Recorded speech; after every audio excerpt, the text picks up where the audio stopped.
Stoichiometric calculation includes problems based on chemical equation. Actually हा part 11th standard मध्ये आहे, but it is very useful and important for 11th standard, 12th standard as well as for competitive exam. Very important. Okay, आता ह्याच्यावरचे numerical problem solve करण्यासाठी आपल्याला basic information लागणार आहे. Formulae of the compound, mole concept, unit conversion and then balancing chemical equation. बरोबर. त्यापैकी formula of inorganic compound separate video आहे. Okay, mole concept separate video available आहे. Unit कन्वर्जनचा separate video available आहे, tips and tricks म्हणून. बरोबर. Next, ना balancing chemical equation. Actually chemical equation कशी बॅलन्स करायची हे आता थोडेसे मी 1-2 टिप्स तुम्हाला देते, पण डिटेलमध्ये आपण रिडॉक्स रिएक्शनच्या टॉपिकमध्ये ॲक्च्युली नेक्स्ट वीकमध्ये आपण रिडॉक्स रिएक्शन घेणार आहे. त्याच्यामध्ये तुम्हाला डिटेलमध्ये बॅलन्सिंग केमिकल इक्वेशन येणार आहे, डिटेलमध्ये येणार आहे. बरोबर. आता मी थोडंसं तुम्हाला थोड्या टिप्स इथं सांगते. बरोबर. आता combustion reaction, that is reaction with access of oxygen. बरोबर. 1-2 एक्झाम्पल्स बघूया. बॅलन्सिंगसाठी काही टिप्स आहेत. बरोबर. कन्सिडर करूया आपण मिथेनचं combustion. Methane on combustion, combustion means excess of oxygen. बरोबर. Gives carbon dioxide and water. बरोबर. कशी बॅलन्स करायची बघा. आधी कार्बन आणि हायड्रोजन बॅलन्स करून घ्यायचे. बरोबर. किती कार्बन आहे? 1. तेवढे इथं लिहायचे. बरोबर. 1 नेव्हर रिटर्न, लिहायची गरज नाही. नेक्स्ट, हायड्रोजन किती आहेत? 4. तिकडे H2 असतो. बरोबर. म्हणजे ह्या जो काही नंबर असेल तो डिवायडेड बाय 2 करायचा, म्हणजे इथं काय येणार आहे? 2. बरोबर. कार्बन बॅलन्स झाले, हायड्रोजन झाले. आता ऑक्सिजन बॅलन्स करायच्या 2 ट्रिक्स आहेत. आधी मी तुम्हाला सिंपल सांगते बघा. Count the oxygen from this side. ह्या साइडचे सगळे ऑक्सिजन काउंट करा. किती आहेत? 2 अँड 2 4. बरोबर. जो काही नंबर येईल तो डिवायडेड बाय 2 करायचा, दॅट इज 2. तो नंबर इथे लिहायचा. बरोबर. आता अजून एक आपण एक्झाम्पल बघूया. Combustion of ethanol, C2H5OH. Combustion म्हटलं की एक्सेस ऑफ ऑक्सिजन. प्रोडक्ट काय मिळणार आहेत कंबशनचे? कार्बनचा कार्बन डायऑक्साईड, हायड्रोजनचा water, CO2 plus H2. Carbon किती? 2, तेवढे इथे लिहायचे CO2. हायड्रोजन किती आहे टोटल? 5 + 1 6. जो काही हायड्रोजन असतील त्याचे डिवायडेड बाय 2, कारण इकडे H2 आहे. बरोबर. 6 डिवायडेड बाय 2 मीन्स 3H2. आता ऑक्सिजन बॅलन्स करायला मी ट्रिक सांगितली. Count oxygen from this side. 3 + 4 7. आता बघा, इथे एक आहे, आपल्याला ऑक्सिजन इथे बॅलन्स करायला वापरायचे, but already 1 oxygen available here. म्हणून काय करायचंय? त्या 7 मधनं हा एक इथं अवेलेबल आहे, तो केला. म्हणजे लागणार किती आहेत आपल्याला? 6. जो काय नंबर येईल डिवायडेड बाय 2, म्हणजे काय? 3. झालं 3. बरोबर. ही एक आहे. आता मी तुम्हाला अजून एक ट्रिक सांगते बघा. एक एक्झाम्पल कन्सिडर करूया आपण. Propane, C3H8. आधी ह्या मेथडने बॅलन्स करूया. कंबशन बघा, किती कार्बन आहे? 3, तेवढे CO2. किती हायड्रोजन आहेत? 8, त्याच्या हाफ H2O, 4H2O. बरोबर. आता ऑक्सिजन बॅलन्स करायचे या मेथडने करूया. मी आता जी सांगितले त्याप्रमाणे. किती आहेत? 3 2 6 आणि इथे किती आहेत? 4, म्हणजे 10. 10 डिवायडेड बाय 2 म्हणजे 5, म्हणजे इथं 5 लिहायचे. बरोबर. इकडच्या साईडचे ऑक्सिजन काउंट करून तेवढे डिवायडेड बाय 2. ही एक मेथड झाली. ऑक्सिजन बॅलन्स करायची अजून एक ट्रिक आहे बघा. कार्बन आणि हायड्रोजन ॲज युजल. इथं जेवढे कार्बन आहेत तेवढे CO2, जेवढे हायड्रोजन आहेत तेवढे by2 H2 आहे. आता ऑक्सिजन बॅलन्स करायला मी जी आता ट्रिक सांगणार आहे ती फक्त हायड्रोकार्बनसाठी. कार्बन आणि हायड्रोजन असतील तर अल्केन अल्किन अल्काईन, हायड्रोकार्बन असतील तर त्यांच्यासाठी आहे. बरोबर. सायक्लो अल्केन सॉरी त्याच्यासाठी आहे फक्त हे. बरोबर. आता बघा काय करायचं, हायड्रोजनचा जो नंबर असतो तो डिवायडेड बाय 4 म्हणजे काय येणार 8 डिवायडेड बाय 4 2 आला आणि प्लस कार्बनचा नंबर 5 हा इथं येतो. हायड्रोकार्बनचं कंबशन करताना जर तुम्हाला ऑक्सिजन बॅलन्स करायचे असतील तर असं करू शकता. हे डिवायडेड बाय 4 जो नंबर येईल तो प्लस कार्बनचे नंबर इथे येतो. बरोबर. हे झालं बॅलन्सिंग केमिकल इक्वेशन. आणि आपण रिडॉक्स रिॲक्शन मध्ये डिटेलमध्ये बघणार आहे बॅलन्स कसं करायचं इक्वेशन. ते आपण तिथे मी ट्रिक सांगणार आहे त्या टॉपिक मधून आपण बघू. आता आपण काय करूया, आपल्याला सगळी इन्फॉर्मेशन अवेलेबल आहे, माहिती आहे आपल्याला, हे बेसिक कन्सेप्ट सगळे क्लिअर आहेत. आता आपण न्यूमरिकल्स बघूया. न्यूमरिकल्स बघण्यासाठी थोडीशी अजून एक इन्फॉर्मेशन लागणार आहे. ती बघा काय इन्फॉर्मेशन आहे. आपण एक्झाम्पल घेऊया. Carbon plus oxygen gives CO2. हे रिएक्शन आहे. हे रिएक्शनचं मिनिंग काय आहे? दिस इज अ केमिकल इक्वेशन. आपल्याला काय इन्फॉर्मेशन देते बघा. It means that here the question किती आहे 1 म्हणजे हा 1 मोल आहे. इथे किती आहे 1 मोल. बरोबर. आणि इथं किती आहे 1 मोल. बरोबर. फर्स्ट काय करायचं आपल्याला, केमिकल इक्वेशन लिहायचं, ते बॅलन्स करायचं. सगळ्यात महत्वाचं फर्स्ट बॅलन्स इक्वेशन. बरोबर. आता बघा इन टर्म्स ऑफ मोल मी हे मिनिंग लिहू शकते. ह्या इक्वेशनचं मिनिंग असे की 1 mole of carbon reacts with 1 mole of oxygen gives 1 mole of carbon dioxide. In terms of mole झाला. आता इन टर्म्स ऑफ मास बघा, हा इन टर्म्स ऑफ मोल झाला. मास बघा 1 मोल मीन्स इट्स मोलर मास. ह्याचं मोलर मास किती आहे 12 ग्रॅम. 1 मोल means it's molar mass 16 plus 16 32 grams.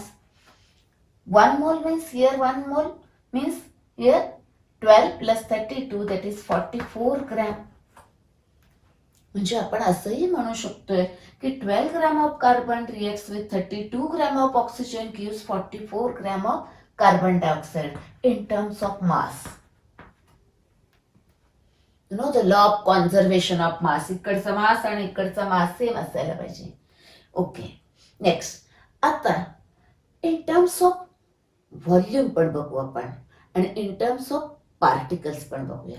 आधी आपण बघतोय व्हॉल्यूम. बघा आता हा सॉलिड आहे. बरोबर. हा गॅसियस स्टेटमध्ये आणि हा गॅसियस स्टेटमध्ये. ह्यांचे व्हॉल्यूम्स आहेत. बरोबर. आता हा 1 मोल आहे. 1 मोलचा व्हॉल्यूम किती असतो आपण स्टडी केलेलं आहे 22.4 DM क्यूब म्हणजेच लिटर ॲट STP. बरोबर. आणि हा पण 1 मोल आहे. 1 मोलचा व्हॉल्यूम किती असतो 22.4 लिटर ॲट STP.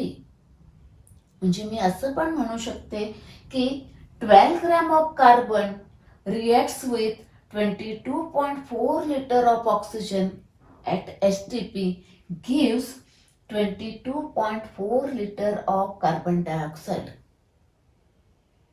बरोबर. झाला इन टर्म्स ऑफ व्हॉल्यूम. म्हणजे जर तुम्हाला 22.4 लिटर कार्बन डायऑक्साइड तयार करायचा असेल तर तुम्हाला 12 ग्रॅम कार्बन आणि 22.4 लिटर ऑक्सिजन लागेल. बरोबर. ॲट STP व्हॉल्यूमच्या. नेक्स्ट आता नंबर ऑफ पार्टिकल्स बघूया. नंबर ऑफ पार्टिकल्स बघा 1 मोल. 1 मोल मध्ये किती पार्टिकल्स असतात. Particles may be atoms, ions और मॉलिक्युल्स. ओके, इथे इलेमेंट आहे. किती ॲटम्स असतील कार्बनचे? 12 ग्रॅम कार्बनमध्ये म्हणजे 1 मोल कार्बनमध्ये ॲव्होगॅद्रोस नंबर म्हणजे 6.022 इंटू 10⁻23 कार्बनचे ॲटम्स असतील. एवढे म्हणजे ॲव्होगॅद्रोस नंबर असतात. इथं O2चे मॉलिक्युल किती? हा पण 1 मोल आहे म्हणजे ॲव्होगॅद्रोस नंबर ऑफ मॉलिक्युल्स. आणि इथं CO2 चे किती मॉलिक्युल्स असतील? Avogadro's number of molecules. That is in terms of molecules. तुम्हाला अजून एक माहिती आहे इथं की volume equal volume contain equal number of molecules. Avogadro's law. बरोबर. तुम्हाला के-लुसॅक लॉ माहिती आहे. बरोबर. इथं म्हणजे हे केमिकल इक्वेशन आपल्याला एवढी इन्फॉर्मेशन देते in terms of mole, mass, volume, molecules. बरोबर. आता न्यूमरिकल प्रॉब्लेम जे असतात ते कसे असतात बघा. मोल मोल रिलेशनशिप असतं. म्हणजे एवढा मोल कार्बन आहे तर किती कार्बन डायऑक्साईड मोल देईल. किंवा मोल देतात, मास विचारतात, मोल देतात, व्हॉल्यूम विचारतात. म्हणजे मोल मोल रिलेशनशिप, मास मास रिलेशनशिप किंवा व्हॉल्यूम व्हॉल्यूम रिलेशनशिप किंवा मास व्हॉल्यूम रिलेशनशिप, मोल मास रिलेशनशिप कसे विचारतात. तर ते कसे सॉल्व्ह करायचे मी तुम्हाला टिप्स सांगते. आणि एकदम सोपे आहेत. न्यूमरिकल पण खूप महत्वाचे आहेत, लक्षात ठेवा. बरोबर. आपण फक्त इथं अजून एक आपण एक्झाम्पल घेतोय. पटकन कळालं. N2 plus H2 gives ammonia. आधी बॅलन्स करायचं इक्वेशन. N2 2 आहे म्हणून 2 आहे. हायड्रोजन किती झाले? 6 म्हणजे 6/2 दॅट इज 3H2. तर बॅलन्स इक्वेशन झालं. आधी इक्वेशन बॅलन्स करायचं. आता ह्याचं मिनिंग काय? 1 मोल नायट्रोजन, 1 मोल नायट्रोजन गॅस, इथं 3 मोल हायड्रोजन गॅस गिव्स 2 मोल अमोनिया. बरोबर. तर मासच्या बाबतीत काय? 14 प्लस 14 28 ग्रॅम. इथं काय? हा 2 ग्रॅम, 2 इंटू 3 म्हणजे काय? 3 इंटू 2 दॅट इज 6 ग्रॅम. बरोबर. नेक्स्ट इट गिव्स हे 17, 14 plus 3 17 into 2 that is 2 into 17 34 gram. Means 28 gram nitrogen reacts with 6 gram of hydrogen gives 34 gram of ammonia. तिन्ही गॅस आहे.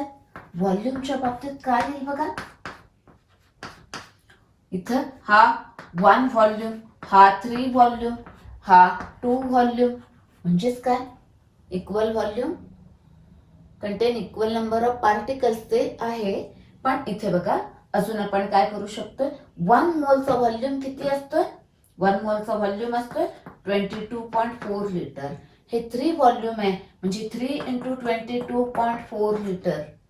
आणि हे 2 मोल आहे म्हणजे 2 इंटू 22.4 लिटर ॲट STP. आणि मॉलिक्युल्स किती असणार आहेत? इथे हा कोएफिशियंट 1 आहे, 1 मोल आहे. 1 मोल मध्ये किती? Avogadro's number of N2 molecules. इथं किती असणार आहेत? 3 मोल्स म्हणजे 3 into Avogadro's number of H2 molecules. आणि इथं 2 into Avogadro's number of NH3 ammonia molecules. बरोबर. ही आपल्याला आता इन्फॉर्मेशन स्टँडर्ड ह्या बॅलन्स इक्वेशन पासून मिळते. आता काय दिलेली आहे आणि काय विचारले तेवढं लिहायचं, तेवढंच हे करायचं, लिहायचं आणि प्रॉब्लेम सॉल्व्ह करायचे. एकदम सोपं आहे. आता आपण प्रॉब्लेम सॉल्व्ह करूया. बरोबर. फर्स्ट प्रॉब्लेम बघतोय. आधी आपण फर्स्ट चॅप्टर मधले प्रॉब्लेम सॉल्व्ह करतोय, एक्झरसाइज मधले. बरोबर. आणि सोपे. आणि मग नंतर सेकंड टॉपिक मधले करणार. बरोबर. बघा first 24 gram of carbon reacts with some oxygen. Carbon reacts with oxygen to make 88 gram of carbon dioxide. Carbon dioxide is formed. Find out how much oxygen must have been used. आधी काय लिहायचं? Balance equation. Equation लिहिलं. Balance आहे. Yes. CCO2O2. पहिली गोष्ट झाली. आता काय करायचं बघा. मास दिले बरोबर. मासच्या फॉर्ममध्ये हवे. आधी आपण नंबर ऑफ मोलच्या फॉर्ममध्ये लिहूया. इथं कोएफिशियंट किती आहे 1 म्हणजे 1 मोल. कोएफिशियंट किती आहे 1 म्हणजे 1 मोल ऑक्सिजन. आणि इथं किती आहे 1 म्हणजे 1 मोल. म्हणजे 1 मोल कार्बन रिएक्ट्स विथ 1 मोल oxygen two form 1 mole carbon dioxide. बरोबर. आता मासच्या फॉर्ममध्ये लिहूया. 1 मोल मीन्स 12 ग्रॅम. बरोबर. ऑक्सिजन 16 प्लस 16 त्याचं मोलर मास काय येईल? 1 मोल मीन्स इट्स मोलर मास काय येईल? 32 ग्रॅम. आणि CO2 12 plus 16 that is 44 gram. आता आपल्याला स्टँडर्ड रिलेशन मिळालं. 12 ग्रॅम ऑफ कार्बन म्हणजे त्याचा molar mass reacts with 32 gram of oxygen gives 44 gram of carbon dioxide. आपल्याला स्टँडर्ड रिलेशन मिळालं. आता हे आपल्याला माहिती आहे. आता त्यांनी काय दिलंय आणि काय फाइंड आउट करायला सांगितलंय ते लिहायचं. बरोबर. तर बघा बरं. 24 gram of carbon 24 gram of carbon reacts with some oxygen, बरोबर, to make 88 gram of carbon dioxide. 88 gram of carbon dioxide. Find out how much oxygen. जे फाइंड आउट करायचं त्याच्या खाली क्वेश्चन मार्क करायचा. Oxygen must have been use. आता बघा बरं. आपल्याला ही इन्फॉर्मेशन माहिती आहे. ही फाइंड आउट करायचे. हे वापरून करू शकतोय. बरोबर. किंवा तुम्ही हे वापरून फाइंड आउट करू शकता. बरोबर. आता हे इझी आहे. आपण हे करू शकतोय. बघा. 12 gram of carbon required 32 gram of oxygen. बरोबर. मग 24 gram carbon required how much oxygen. Cross multiplication करायचं. किंवा इथं अजून एक सोपं आहे बघा. क्रॉस मल्टिप्लिकेशन करून बघू आधी. बघा. 24 इंटू 32 बरोबर डिवायडेड बाय हा 12. आपल्याला हे फाइंड आउट करायचं. बरोबर. काय हे 64 ग्रॅम. बरोबर. किंवा इथे बघा सोपं आहे. कधी कधी आपल्याला क्रॉस मल्टिप्लिकेशन करायची गरज पण भासत नाही. ह्याचा डबल इथं झालाय म्हणजे ह्याच्या डबल इथं एवढं लागणार आहे. तर 12चा डबल झालाय तर 24 म्हणजे 32चा डबल येतं 64. असं पण तुम्ही आन्सर काढू शकताय. बरोबर. This is the answer. मग काय लिहायचं? 64 gram of oxygen required. Okay. Next problem. Second problem. Calculate the mass of potassium chlorate. Okay. Potassium chlorate KClO3. Formula तुम्हाला आला पाहिजे. सेपरेट व्हिडिओ आहे इनऑर्गॅनिक कंपाऊंड्स. बघा तो. पटाफट तुम्हाला फॉर्म्युला येतील. बरोबर. Potassium chlorate required to liberate oxygen at HTP. एवढा ऑक्सिजन लिबरेट व्हायला किती पोटॅशियम क्लोरेट लागेल? पोटॅशियम क्लोरेट हीट केला की तो डिकम्पोज होतोय आणि KCl आणि ऑक्सिजन मध्ये डिकम्पोज होतोय. KCl आणि ऑक्सिजन. पहिलं काय सांगितलंय? Balance the equation. बघा. आता इथे KCl आहे पण इथं ऑड नंबर ऑफ ऑक्सिजन आहेत. बरोबर. त्याला आधी इव्हन करून घ्यायची. 2 ने मल्टिप्लाय करूया म्हणजे आता 6 झाले. तर 6 ऑक्सिजन हवेत. किती ऑक्सिजन हवे असतात त्याचे डिवायडेड बाय 2 जे 6/2 म्हणजे 3 म्हणजे इकडं 3 उठवलेले. आणि आता इथं 2 KCl झाले त्यामुळे इथं 2 KCl. बरोबर. बॅलन्स झालं इक्वेशन. पुढे आता बघा. त्याने याचा व्हॉल्यूम विचारलाय. एवढा ऑक्सिजन तयार करायला किती ग्रॅम लागेल? बरोबर. मग आपण काय करूया आधी. मोलच्या फॉर्म मध्ये काय? हे 2 मोल, हे 2 मोल आणि हे 3 मोल. बरोबर. आता याचा मास मोलर मास त्याने दिलेला आहे 122.5. मोलर मास ऑफ धिस 1 मोल. तर 2 मोल आहेत म्हणजे 2 इंटू 122.5 एवढे ग्रॅम KClO3 डिकम्पोज झाले तर आपल्याला याचा व्हॉल्यूम करायचं, याच्या व्हॉल्यूमच्या फॉर्म मध्ये आणूया. काय असेल बघा, 3 मोल आहे. 1 मोलचा व्हॉल्यूम किती असतो, 22.4. 3 मोलचा किती असेल, मल्टिप्लाइड बाय 3, म्हणजे एवढे लिटर किंवा टीएम क्यूब, लिटर म्हणजे टीएम क्यूब, एवढा ऑक्सिजन लिबरेट होणार आहे एवढे ग्रॅम KClO3 घेतले की. बरोबर. आता हे स्टँडर्ड मला मिळालं ह्या इक्वेशन वरून. आता काय फाइंड आउट करायला सांगितलंय बघा, calculate the mass of potassium chloride. याचं मास फाइंड आउट करायचं आहे. Required to liberate 6.72 dm cube of oxygen. काय दिलंय ते लिहायचंय आणि मग काय फाइंड आउट करायला सांगितलंय ते घ्यायचंय. बरोबर. This is given, this is given. Mass आणि व्हॉल्यूम मास व्हॉल्यूमच्या फॉर्म मध्ये घेतलं. आता परत क्रॉस मल्टिप्लिकेशन. बघा, एवढे ग्रॅम्स एवढा ऑक्सिजन देतोय, तर किती ग्रॅम्स एवढा ऑक्सिजन देईल. क्रॉस मल्टिप्लिकेशन हा याचं मल्टिप्लिकेशन एका बाजूला, ह्या दोघांचं मल्टिप्लिकेशन एका बाजूला. तर ह्या दोघांचं मल्टिप्लिकेशन काय येईल बघा, 2 इंटू 122.5 हा इंटू 6.72. बरोबर. आणि ह्या दोघांचं मल्टिप्लिकेशन इकडं, आता हा काय होईल, इकडे जाऊन डिवायडेड होईल 3 इंटू 22.4. आपल्याला फाइंड आउट करायचं. आता हे सगळं लॉगने सोडवायचे, मी इथं लॉग लिहिते. बरोबर. आता ह्याचं लॉग कॅल्क्युलेशन करायचंय. आता बघा, इथं सगळं मल्टिप्लिकेशन आहे.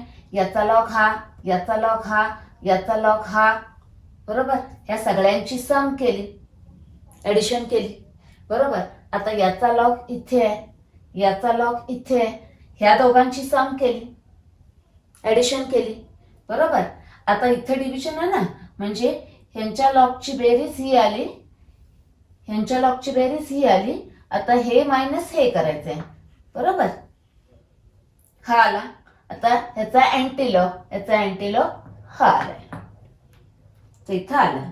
आता युनिट बघा, एवढे ग्रॅम्स एवढे डीएम क्यूब देत आहेत, तर आता किती ग्रॅम हवे ना, म्हणून काय येणार आहे, तर ग्रॅम. एवढे ग्रॅम्स एवढा ऑक्सिजन देते. बरोबर. This is the answer. Next problem बघूया.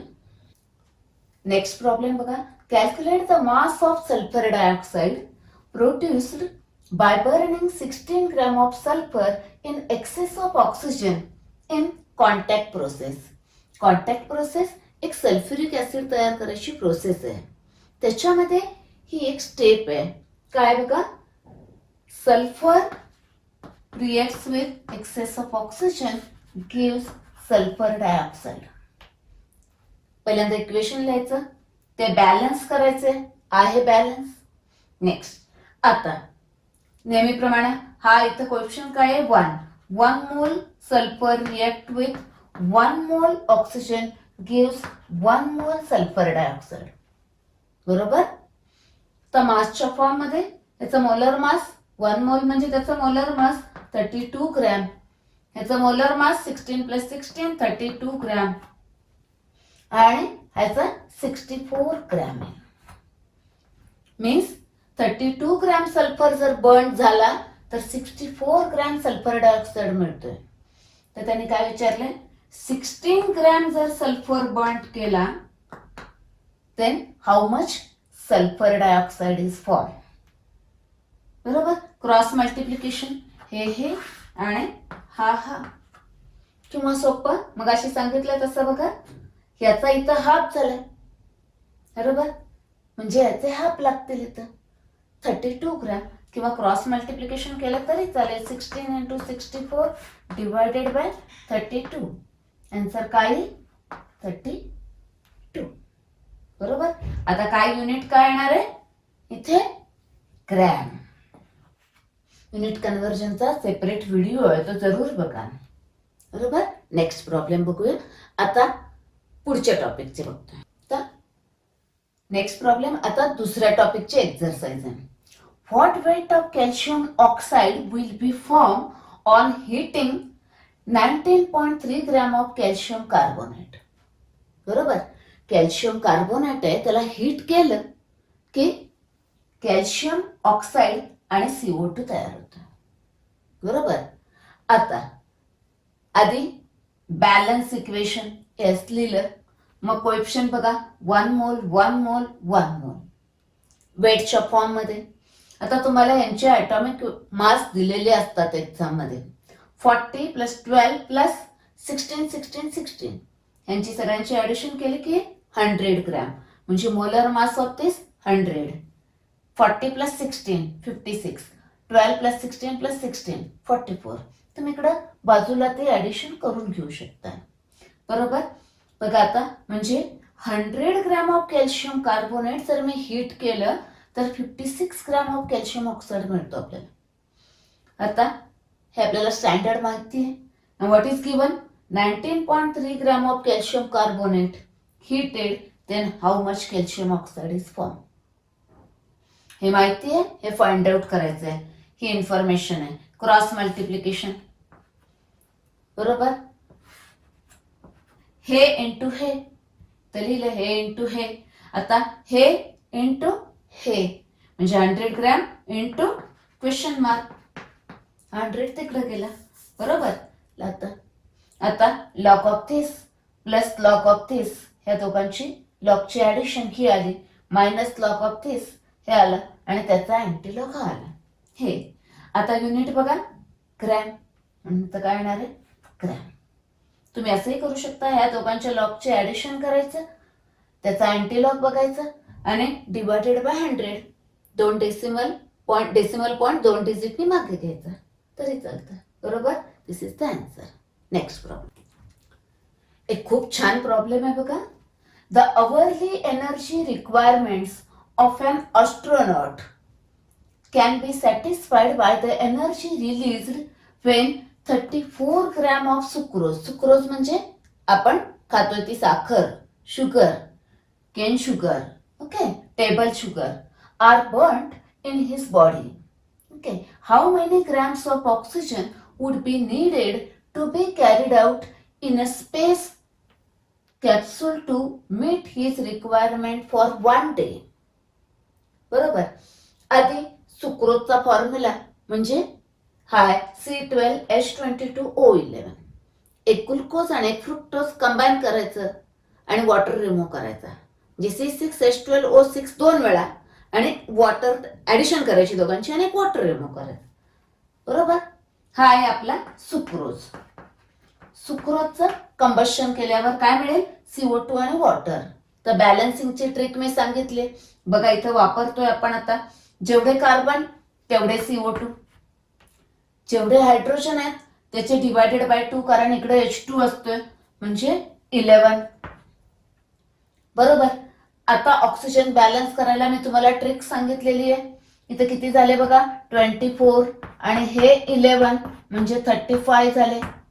35 मधले 11 इथं आहेत, म्हणजे राहिले किती? 24. म्हणजे मला 24 O हवेत.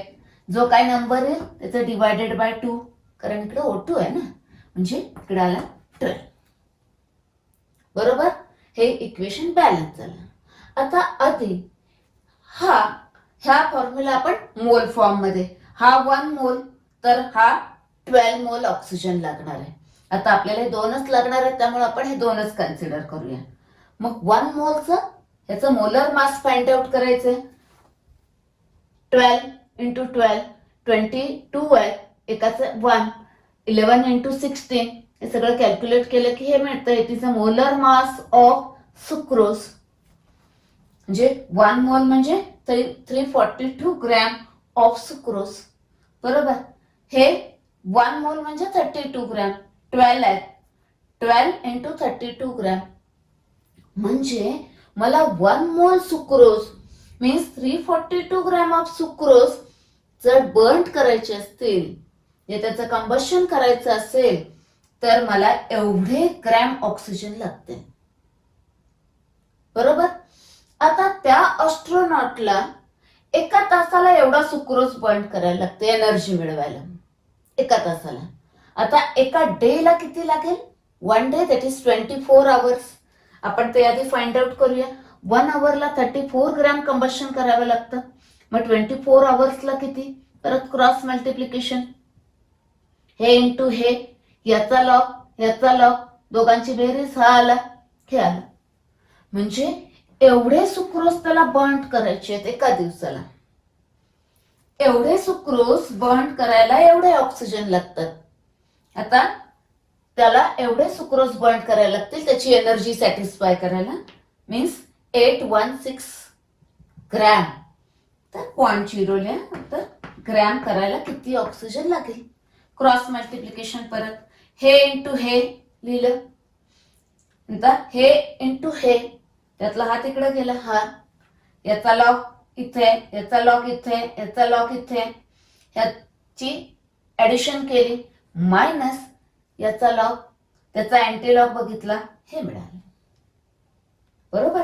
म्हणजे एवढे ग्रॅम ऑक्सिजनच्या कॅप्सूल त्याला स्पेसमध्ये न्यावं लागेल त्याला तेवढी एनर्जी मिळवायला. बरोबर? त्याची एनर्जी रिक्वायरमेंट सॅटिस्फाय करायला.